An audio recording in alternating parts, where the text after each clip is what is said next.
My podium presentation focused on investigating the stretch shortening cycle fatigue response to a high-intensity fatiguing phase of training. So that's a complicated title.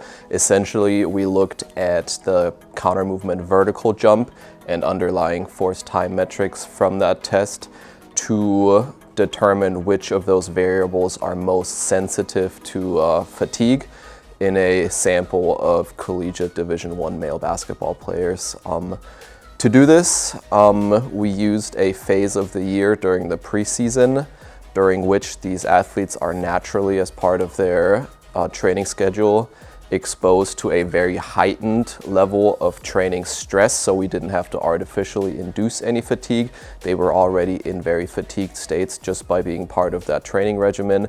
To measure the training stimulus, we had Kinexon IMU units on the guys and compared those during a baseline period to the high-intensity one-week fatiguing phase of training. We did see very stark elevations in a number of different high-intensity workload metrics, suggesting that they were indeed exposed to a very heightened training stress.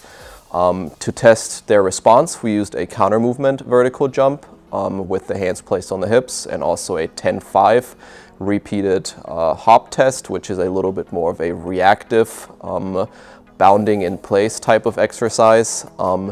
And from those different tests, we extracted different metrics that gave us things like outcome-based metrics, like a jump height, driver type metrics. So what's the force, the peak force, the average force, their rate of force development during that task, but also strategy-based metrics. So how much did their center of mass move, what was their velocity or the duration of different phases during the movement, and then essentially compared that at follow-up time points following that fatiguing phase of training to see when they come back to baseline. And what we found essentially was that both outcome-based metrics such as jump height, as well as some strategy-based metrics, for example, our average braking velocity from the counter movement jump and our reactive strength index type metrics from the 10-5 hop test, were all very depressed acutely during the fatiguing phase of training. And then most metrics recovered by 1 week post, with only average braking velocity from the counter movement jump as being a strategy-based metric, still being significantly depressed at even 2 weeks post that fatiguing phase of training. Practical applications, force plates are getting really popular these days. However, there's a lot of metrics that come off of them.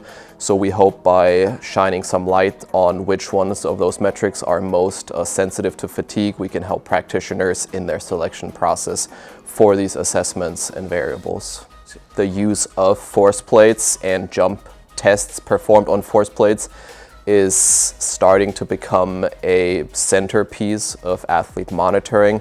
However, there is limited research as to which of these assessments that we can do in the force plates, as well as the metrics that come from these assessments, are actually most sensitive and therefore useful to determine fatigue levels in athletes, which is one of those buckets for why we use force plates and jump tests. And so we just really wanted to add to that limited body of research to give practitioners some guidance. So we learned from this research that vertical jump tests indeed are useful for identifying fatigue in athletes following very high intensity phases of training, and therefore they may be useful tools to non-invasively test the state of the athlete and therefore maybe make some modifications as far as their recovery goes.